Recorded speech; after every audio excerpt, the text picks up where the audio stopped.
Miracles are seen in light. What's good, fam? We made it to lesson 91 of A Course in Miracles. We are back on our normal practice period.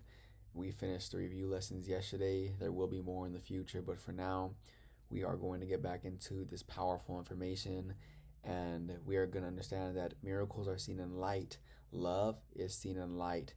Joy and expansion and creation and everything that you deem as good is seen in the light, because that is what is. That's just how the world works. Now, do you want to know what's seen in darkness? Is something that's not there. Whenever we are clouded by all these clouds, these illusions, these perceptions that we have made in our mind, we think that they are real. We are seeing cobwebs, we are seeing a lot of junk, and whenever we dust everything away and turn the lights on, we'll see that none of that was really there. It's always love and it's always light, and anything that is not love is fear, and fear is not real. Therefore, it is of our making in our minds, but it does not really exist.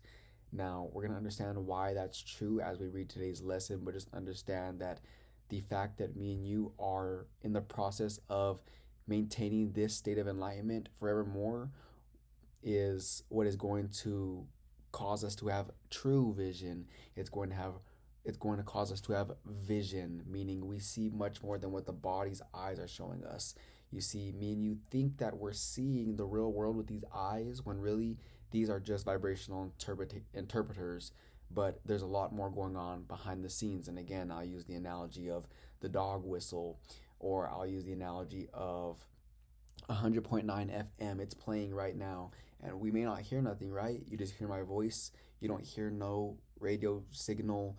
But if I pull out the trusty old school technology, check this out. You see? So there's music right here, and there's a lot more happening right here that we can't see with the body's eyes. But whenever you have true vision, which is what we are learning to attain right now forevermore, then you will see, and most importantly, feel the love that's all around you right now. You will feel that God is with you right now and always, and wherever you go. Your creator did not leave you, and you never left your creator, only in an illusion, only in a dream. And that is what we are here today to wake up from, if we are not awake already. So if you got the book, you already know where to go. If you don't got the book yet, the PDF is in the description. Now let's go ahead and dive straight into this and see why everything that was just stated is what is really going on here, and why we haven't been able to see that our whole life up until this point. Lesson 91, miracles are seen in light. It is important to remember that miracles and vision necessarily go together. This needs repeating, and frequent repeating. It is a central idea in your new thought system and the perception that it produces. The miracle is always there. Love is always here. Miracles are always here. A correct perception is always here. Enlightenment is always here in this moment, right here and now. Its presence is not caused by our vision, meaning whenever we see it, it does not cause it to appear. It is just always here, and vision allows us to see what has always been here, and its absence is not the result of your failure to see, meaning its absence is not the result of us failing to see that, meaning if we can't see a miracle or love or light at any given moment in time, it doesn't mean that it's not there. It just means that we are failing to see what is there. So we are never alone. We are always here, and our right state of mind is always here waiting for us, and it's either love or fear that we are choosing from at any given moment in time. Whenever we are choosing love to perceive truthfully and to have true vision and see what has always been here, then we will feel, and we will feel the love. We will feel that it is always here. Whenever we are choosing to identify with this body, this ego, this state, this self-image that we miscreated apart from God, then we are going to see the worries and the doubts and the fears and the irritations and all those things of this world that me and you have made. And just as just as much as we've made it in our minds, we are dispelling that right now. We are dispelling that belief system and removing it immediately because it serves no purpose. So remember that its absence is not the result of our failure to see. It is only your awareness of miracles that is affected. You will see them in the light. You will not see them in the dark. To you, then, light is crucial. While you remain in darkness, the miracle remains unseen. And that's what's happening right now with majority of everyone on this planet right now. They are in the dark, and me and you also go back in the dark from time to time, which is why power of awareness, we have to recognize whenever we are in the dark, and we'll know we're in the dark whenever we are feeling anything other than love and outrageous joy and happiness, because remember, happiness is our function and we are supposed to feel this way all the time. This is what is natural.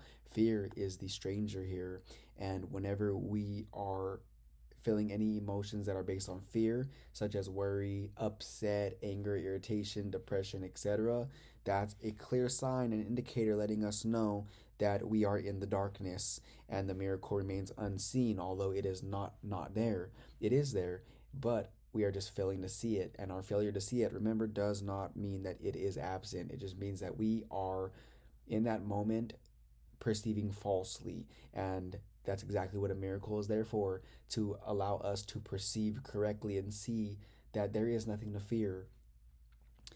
Thus, you are convinced it is not there. This follows from the premises from which the darkness comes. Denial of light leads to failure to perceive it. Failure to perceive light is to perceive darkness. The light is useless to you then, even though it is there.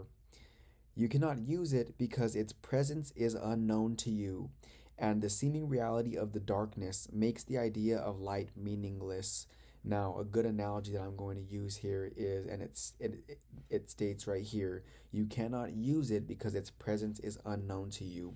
So let's just say you're walking into you're out with a friend and you get back to their house, and you're in the house first and you've never been there before, and you're unaware that there's a light switch to your right there, so it's dark, and that light switch is meaningless to you because you're unaware that it's there, and you can't use it because its presence is unknown to you.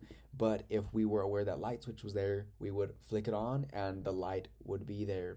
Now, light is all that is. Love is all there is.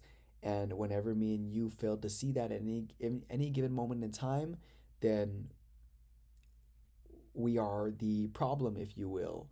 We are the ones who need to be corrected in our minds, because darkness cannot not be. It is always there.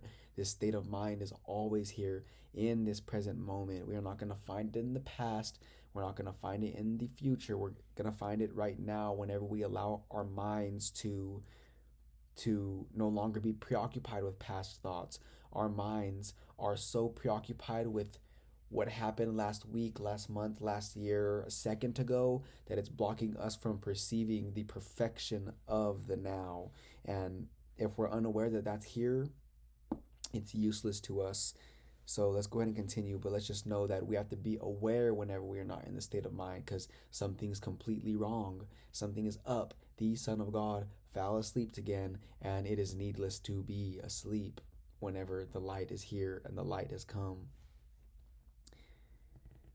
To be told what you do not see is there sounds like insanity. One more time. To be told that what you do not see is there sounds like insanity. And that's why I may sound insane to somebody right now if they were to come across this video with me and you, and they were to hear the information that I'm presenting right now. It would sound like I am insane, because I'm telling them what they don't see is there.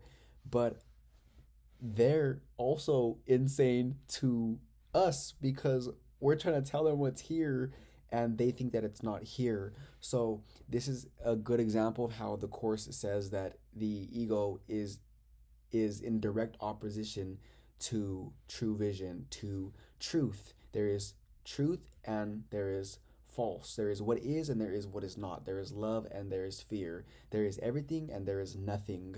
Now, me and you, because we have returned to the awareness of our truth, we understand that this is perfectly true. This is perfectly what is. This is how things work around here. This is common sense to us.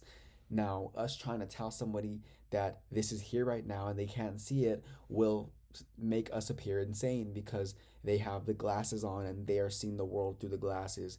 They are seeing the world through their belief systems and they believe in what they made. They made the worry and the doubt and the fear for themselves, just like how we did. And we believed that that was all there was at one point. We saw a meaningless world. We saw a lonely world, a fearful world, a jealous world, an envious world, a crazy world, chaotic world.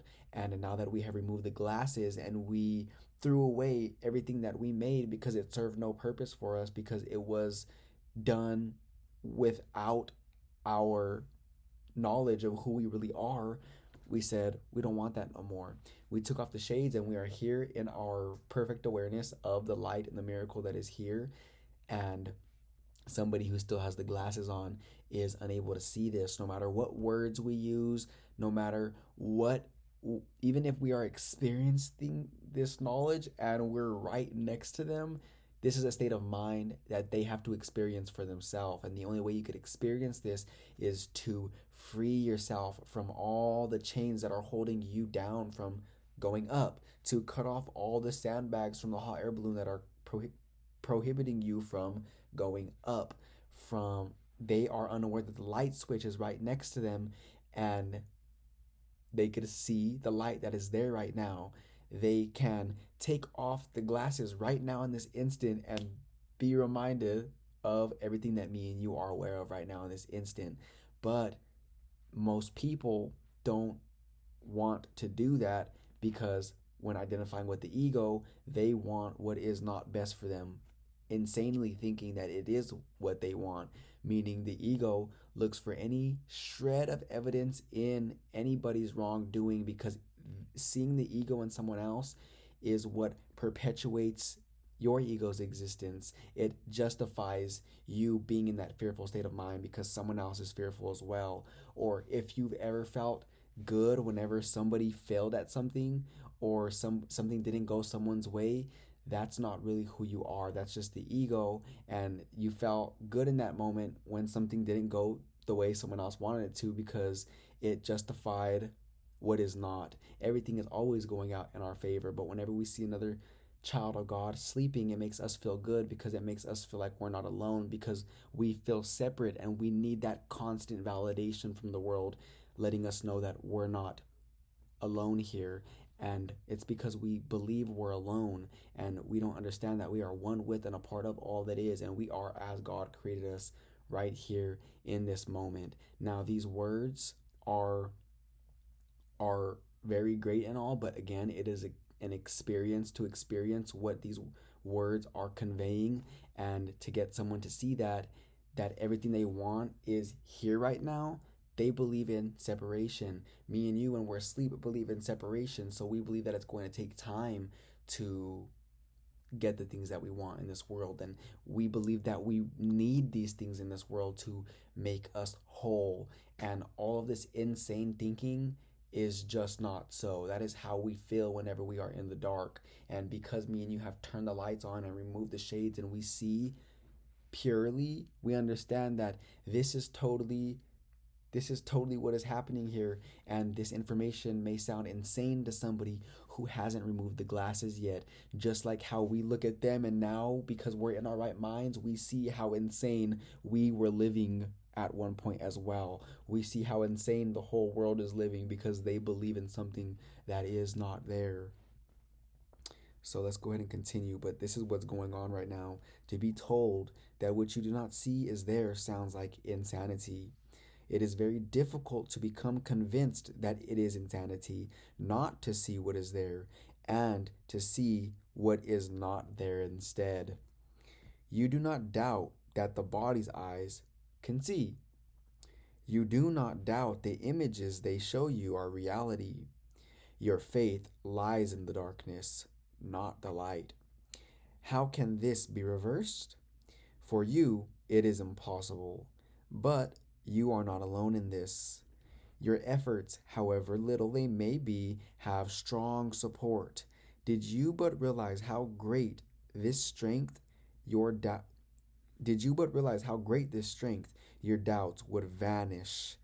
This is why it states right here, your efforts, however little they may be, have strong support, meaning our willingness to want to see things differently. I am willing to see things differently. I want to see this differently. I can see the situation differently. Those lessons that we've done previously were what programmed us to believe that there was a better way. And whenever somebody knows that there is something out there that is better for them, they are going to take that route. Now, before I continue, one thing I do want to say is that nobody does anything that they don't believe is best for them in that moment. Meaning, people are doing insane things in this world because they truly, truly, genuinely believe that that is what is best for them.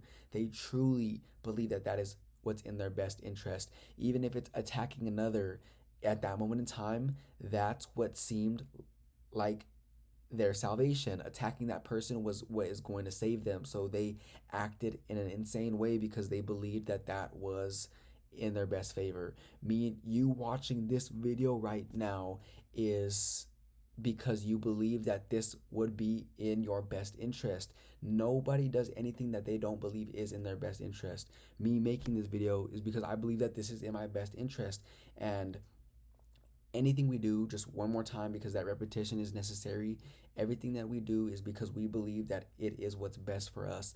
But remember, I do not know what is in my own best interest. Me and you, especially while identifying with the ego, and primarily while identifying with the ego, we see only this tiny little radar screen. We think that we're these bodies. We see these people every day on a consistent basis. We drive these routes on a consistent basis. We do these things. We're in these locations, and that's what our world consists of. That's all we see. And any decisions that we make are based off of all of this data.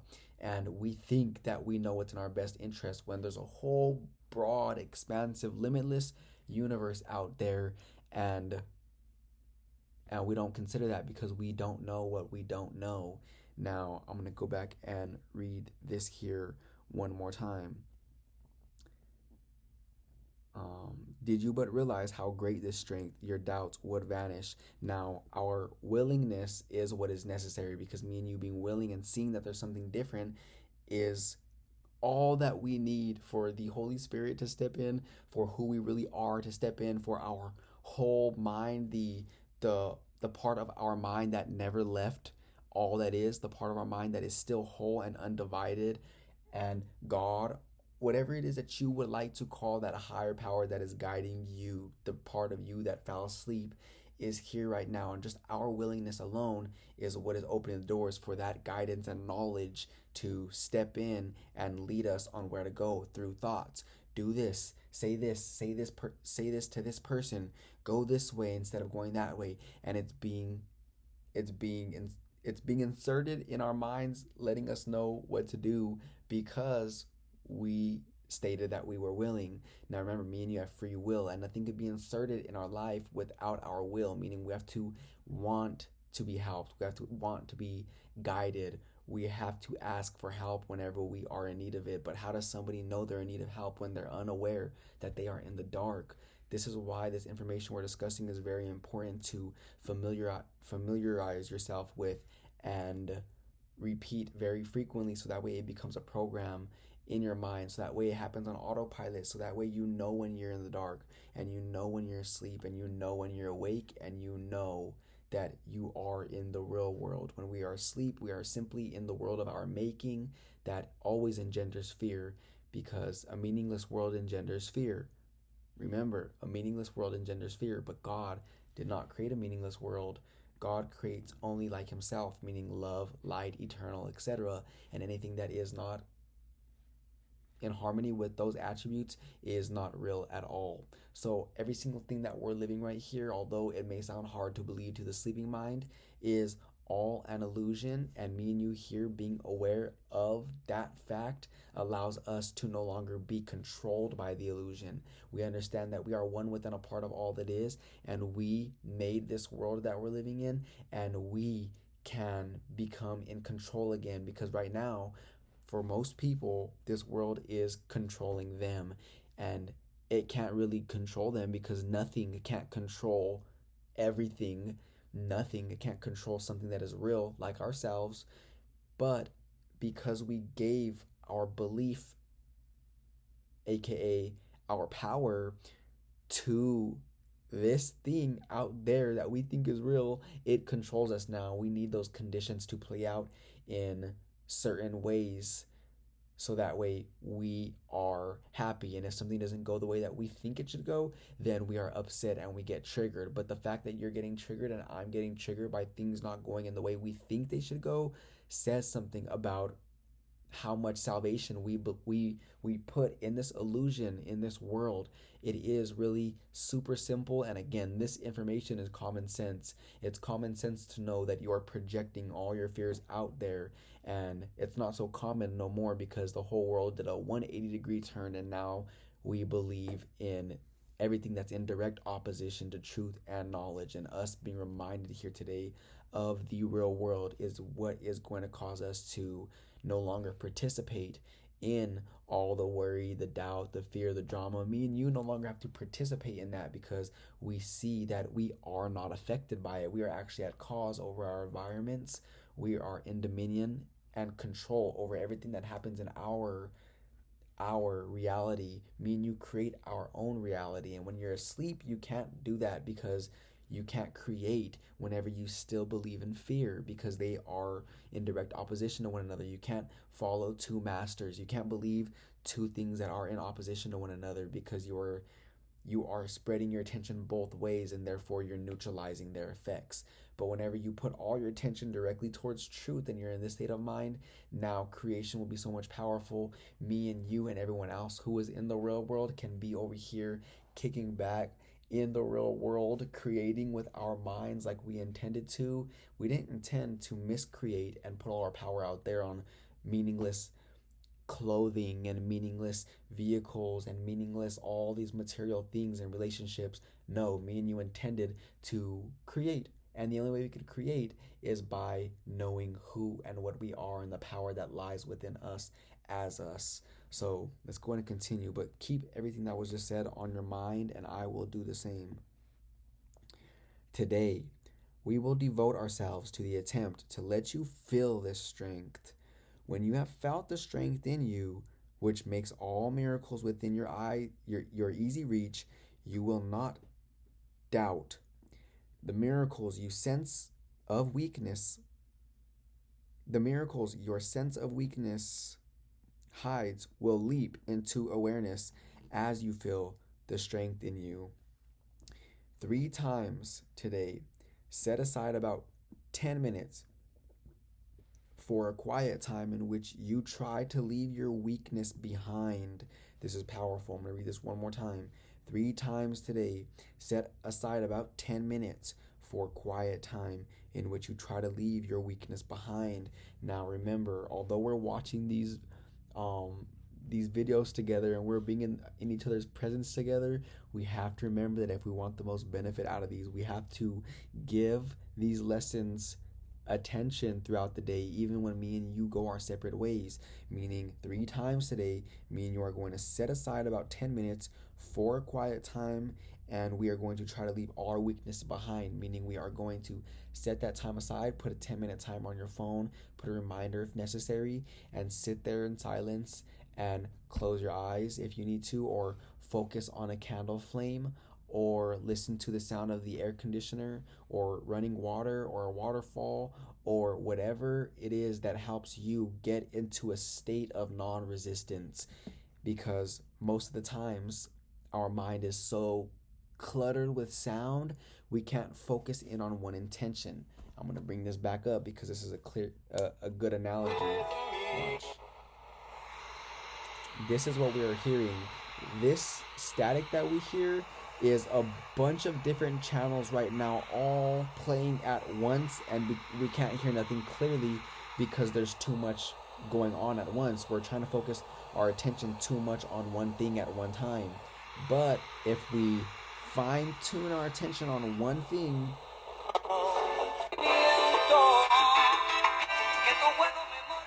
you see, when you focus your attention on one goal, which is truth, which is what we are doing for this quiet time today, then our aim will be so direct and sure-footed and decisive that we will be able to hear the guidance of God. It is always there. Remember, we are no longer relying on our physical eyes to show us the real world, because these physical eyes won't show us the real world. All of this stuff is just an illusion.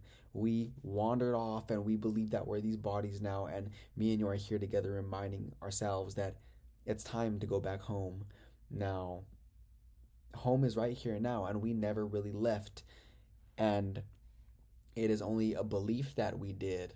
Remember, the ego is just a belief. It is not really there. Me and you never really left home. We have always been perfect. God creates the changeless and the eternal, and we are always one with and a part of our Creator. But the fact that me and you are in these bodies right now experiencing this world of fear shows me and you that me and you did a little wandering off.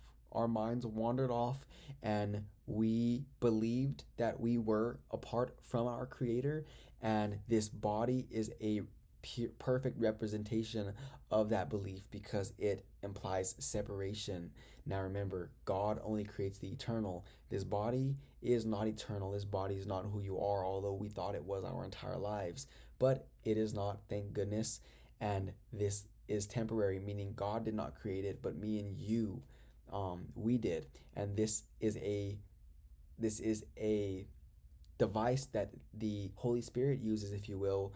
It is a learning device that me and you could see with our physical eyes what's out there, and we can experience our own fears projected back at us. And when we understand that we're the ones doing the projecting, and it's just being reflected back at us, then we can see internally and know what needs to be transmuted and healed. All those beliefs that we think are real are really not. And whenever we remove all those fears by forgiveness, because forgiveness is our function as the light of the world, we forgive everyone and everything, then we can finally let all those bags down that are holding us from rising up to our natural state of awareness.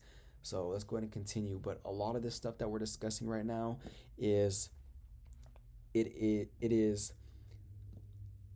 challenging to describe with words. It's challenging to describe a state of mind with words, although it is not impossible. But in order for you to experience this right now, if you're here with me, it is important to release all resistance. So let's go ahead and continue, and that's why these lessons, again, going back to what we were saying, is it's important that we are determined to do these even when we go our separate ways, because that's how we are going to get the most results out of these lessons, by actually applying it in the way that we are being told.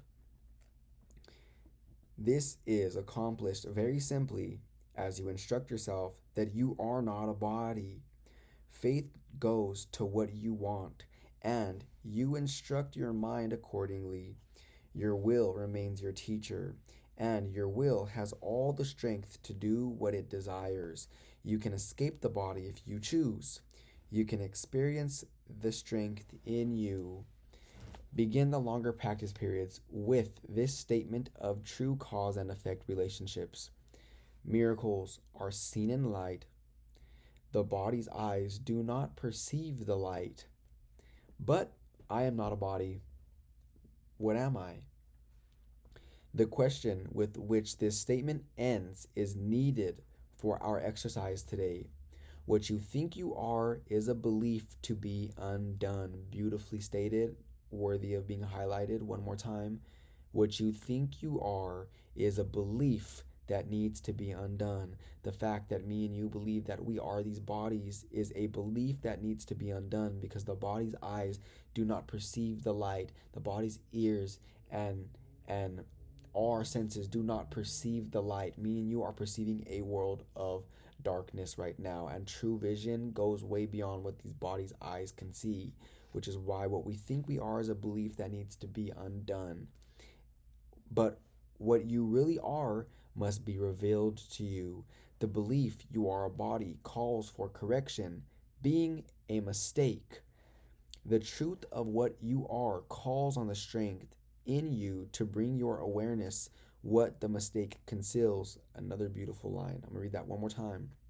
The truth of what you are calls on the strength in you to bring to your awareness what the mistake conceals, meaning this body is concealing who we really are. And again, going back to what we were discussing, this body is the representation of the ego, because the ego believes in separation. Me and you, we are love and light, and we've said this a few times before in previous videos.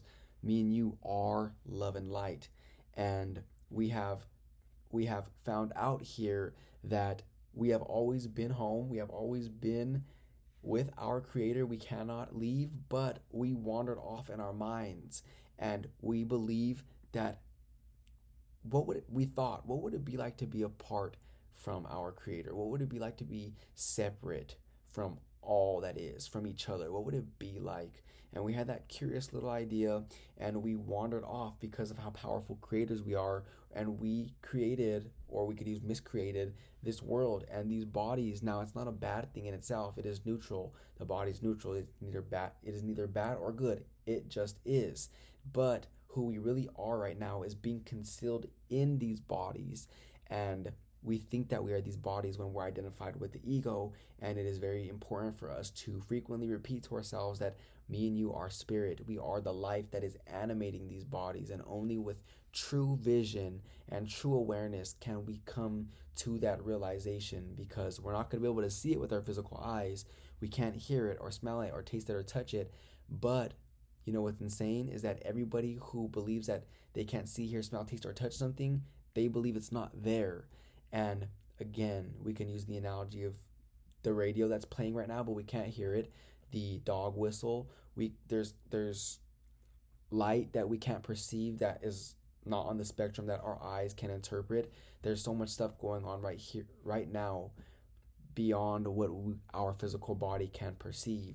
So the fact that someone believes that because they can't see, hear, smell, taste, or touch it, it is not there, is false. And this body is who they believe that they are, but it's not.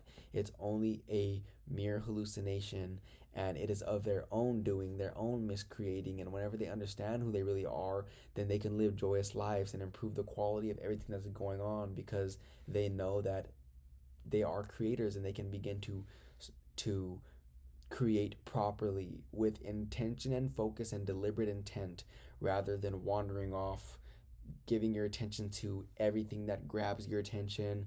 You're being thrown all this stuff outside of you to give your attention to, ads being thrown your way to make you feel like you're not good enough so you can buy their product, people selling products that they are really not they have no intention for, other than making money, because they are also in the illusion and they feel like they need money. It's an insane world that we live in, and whenever you see that, then you can finally be a creator like you are, and create intentionally, and no longer be distracted by all of this stuff that is really not there. And life becomes so much more fun and joyous when you're in this state of mind, because you could finally experience everything without being attached to any results. And that's what we are here to do together. But just understand that we are not a body, and the belief that me and you think that we're a body calls for correction, being a mistake. The truth of what you are calls on the strength in you to bring to our awareness what the mistake conceals. If you are not a body, what are you? You need to be aware what the Holy Spirit uses to replace the image of a body in your mind. You need to feel something to put your faith in as you lift it from the body. You need a real experience of something else, something more solid and more sure, more worthy of your faith and really there, implying that what we see right now is not really here. it is all, again, a hallucination, and we wandered off to go see what this was like, and we got sugar rush and we fell asleep, and we've been having nightmares ever since. And now me and you are being shown something that we can put our faith in, because remember, me and you can't be faithless. Nobody can have no faith, because that is not how things work around here. Who you really are is faith, meaning you have to extend what you are or project. So what happens is, because you can't have zero faith, your faith has to be put in something. And if it's not put in truth, then it is going to be put in an illusion. So people have so much faith and belief in the illusion that that's what they are perceiving. Now, in order to get out of that hamster wheel cycle, you have to be shown something that is more solid and more sure, and more of what you perceive to be in your best interest. So if we can get ourselves to see that what we're learning right now is in our best interest, then we would desire to put our faith over here, and having full undivided faith in on this side where the love and the light is and the truth, then we will be here willingly. We will be here willingly. Now, we may not consider, whenever we experience something that is unwanted in this world, and we are believing that it's real and we are asleep in the dream, we may not consider that being of our choosing and our will, but it is, because remember, we can't be faithless. So we are choosing that, and even though we don't think we are, and we could just as easily choose something different, but we don't know that there's something better out there. And the fact that me and you are made aware right now that there is a solid foundation where we can put all of our faith, we are going to acclimate over here to this side of things, because this is where everything plays out in our favor, because we know that all there is love, and everything will always work out and is always working out and forever will. And whenever we don't see that, we wandered off again. And it's good to wander off, because you could be made aware that you did it and come back over here. So whenever you wander, be aware. It's all the power of awareness. The more we get in the habit of remembering what we're discussing today, then we will never wander off, because it will not be our desire to go back into that fearful state of mind. And because we remove all of our attention from that fearful state of mind, it will wither away and die, because we are anchored in the truth, the oneness that me and you really are. So one more time, me and you need a real experience of something else, which is what I believe we're having right now if you're here with me. Something more solid and more sure, more worthy of your faith, and really there. This beautiful state of mind that we are in right now is really here, and it is forever here. But the shifting illusions and images out there in the fearful world are not really there, because what is alterable was never real to begin with, because God only creates the eternal, and God is all there is. Meaning, if something is capable of being diminished, it is a mine and your making. We miscreated is a better word. If you are not a body, what are you? Ask this in honesty, and then devote several minutes to allowing your mistaken thoughts about your attributes to be corrected, and their opposites to take their place. Say, for example, I am not weak, but strong. I am not helpless, but powerful. I am not limited, but unlimited.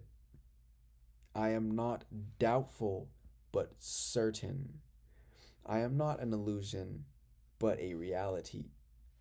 I cannot see in darkness, but in light.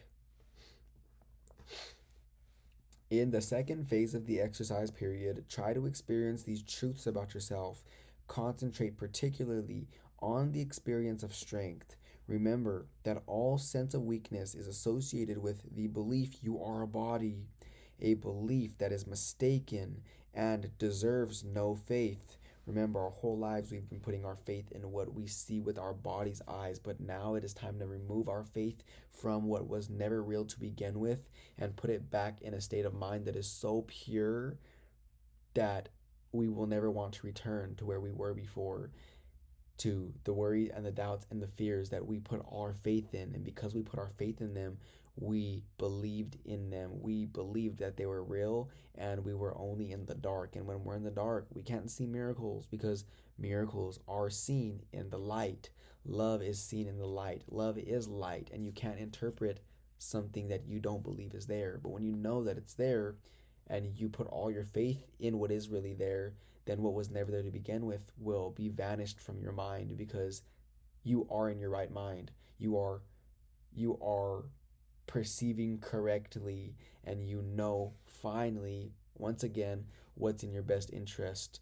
And if you're here with me right now, you know that what we're talking about right now is in our best interest. A belief that is mistaken and deserves no faith. Try to remove your faith from it, if only for a moment. You will be accustomed to keeping faith with the more worthy in you as we go along.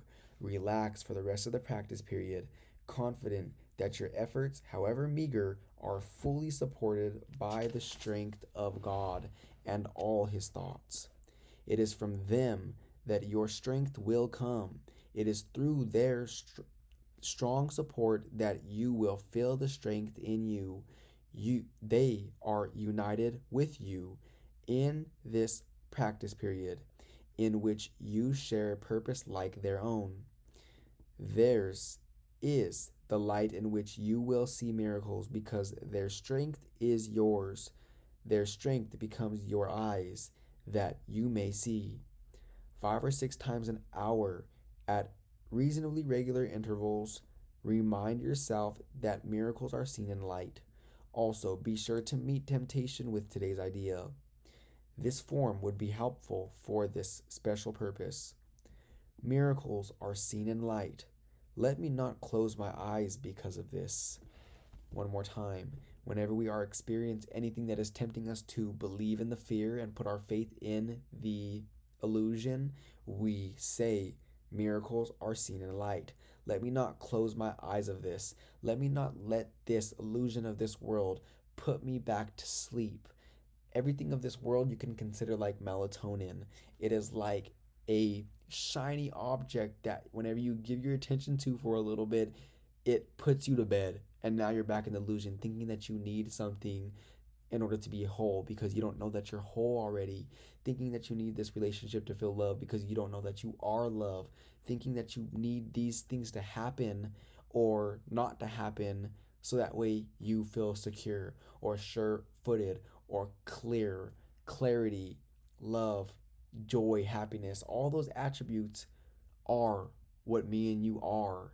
And we believe that we're going to find them out there because we forgot that we are these attributes. So we're looking for what we are out there in somewhere that's not real. We're looking for what is real in some place that is not real. Now, this was the end of today's lesson. I just want to say that today's lesson we did discuss, and I'm aware that we did discuss a lot about what we are not able to see with our physical eyes. I'm aware that today's conversation of ours, this very high level conversation, was beyond what the sleeping mind can comprehend, and I did my best to convey this message to the best of my abilities.